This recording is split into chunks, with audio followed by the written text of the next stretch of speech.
We now come to our sixth promise. The sixth promise of the Sacred Heart of Jesus. Sinners will find in my heart the source and infinite ocean of mercy. Sinners will find in my heart the source and infinite ocean of mercy. This is the heart of the Sacred Heart, the core, if we may call it, of the devotion to the Sacred Heart. Yes, it is about blessings, abundant blessings. We reflected on it yesterday. Yes, it is about consolation.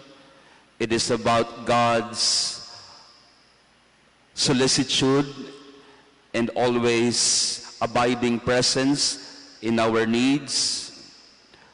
But the heart of the devotion to the Sacred Heart is the sixth promise. They will find in my heart the source, the infinite ocean of mercy, the boundless mercy of God. As Pope Francis would say, if we draw God's mercy, forgiveness, and tenderness from the heart of Jesus, then our heart will also gradually become more patient, more generous, and more merciful.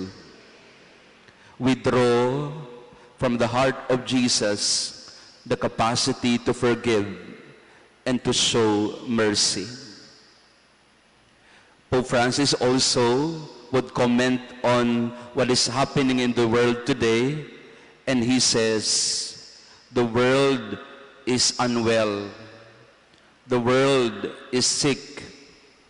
May karamdaman ang buong mundo. At alam na alam natin yun dahil sa pandemya, dahil sa coronavirus, many people get sick. Some are able to recover, others don't. But Pope Francis is talking about a sickness, a malaise that is beyond the coronavirus. It is our sinfulness, our selfishness, our tendency to hurt one another, our tendency to be violent, our tendency to be selfish. Karamdaman yun. His image of sin is that it is a form of sickness. And there's only one medicine to this sickness: mercy. He calls it the medicine of mercy, which comes from the heart of Jesus. So on this sixth promise meditation, we recall our experiences of God's mercy, how we have been forgiven so many times in spite of our unworthiness, how the mercy of God has been so prominent in our lives. Unfortunately, these experiences of mercy, of being forgiven, do not translate to us becoming more merciful, more generous, and kind. Katulad tayo ng talinhaga ni Jesus sa Ebanghelyo ng isang katiwala na pinatawad sa kanyang napakaraming utang, ngunit may kapwa siyang alipin na may utang sa kaniya. Kahit yung maliit, hindi niya mapatawad. God is able to forgive even the worst sinners among us. But many times we can't find it in our heart to even forgive the small little sins of people around us. Sa panahon ngayon ng pandemya, napakaraming pagkakataon na tayo ay nagagalit sa sarili natin, for being so helpless.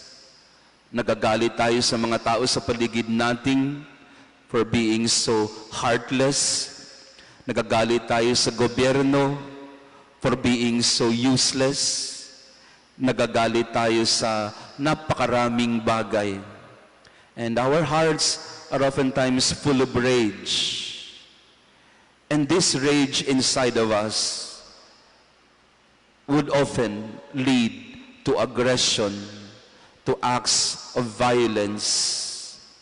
Nakakapagsalita tayo ng masama, nakakapagmura tayo, nang aaway tayo ng kapwa. Sa social media, hindi tayo mapakali, bangayan tayo ng bangayan. There is legitimate grievance. We accept that. Merong paraan ang pagpapahayag ng nagpupuyos at nag-aapoy na damdamin. Pero hindi kinakailangan ito ang maging dahilan ng pagkakahati-hati. Pag lagi na lang tayong nagmumurahan sa lipunan natin, kung lagi na lang nating minumura yung kapwa-tao natin, syempre mumurahin ka din noon. At hindi na matatapos ang pagmumura sa ating lipunan. The Sacred Heart of Jesus is proposing to us, come and learn from my heart. Learn to be meek, not to be spineless or to be weak. But mercy is a sign of strength. It is not a form of weakness. Sa pagpapatawad, sa pagpapakita ng habag, doon mas lalong tumitibay, nagiging matatag ang ating pakikipag-ugnayan sa isa't isa.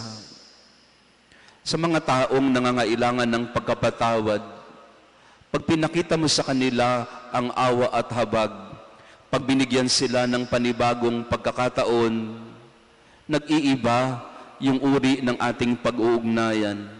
When mercy becomes the currency that dominates our relationships, the world becomes a little less colder, and the world becomes more and more healthy. Dahil sa ating pagkamakasarili, kaya maraming puso ang sugatan. Dahil sa ating kawalang puso, maraming tao ang nahihirapan. Would that we become more merciful. The invitation of the Sacred Heart is for us to find in His heart the source and the infinite ocean of mercy. And Pope Francis calls all of us to a revolution of tenderness. Again, tenderness is not weakness. Tenderness is strength. In the midst of opposition and violence, we remain humble and calm. That is strength. In the midst of people calling you names, and you remain patient and humble, that is not an easy thing to do. To find in ourselves a heart, that is what the sixth promise is about. Na may puso ang tao, na hindi siya bato, na hindi siya robot, siya ay may puso. At ang puso ni Jesus ang ating huwaran at modelo kung paano maging mahabagin, matulungin at maawain sa isa't isa. Buksan natin ang ating puso. Maraming tao ang nangangailangan nito. Can we become instruments of forgiveness, compassion, and mercy to people, as Jesus, in His most sacred heart, is calling us to do?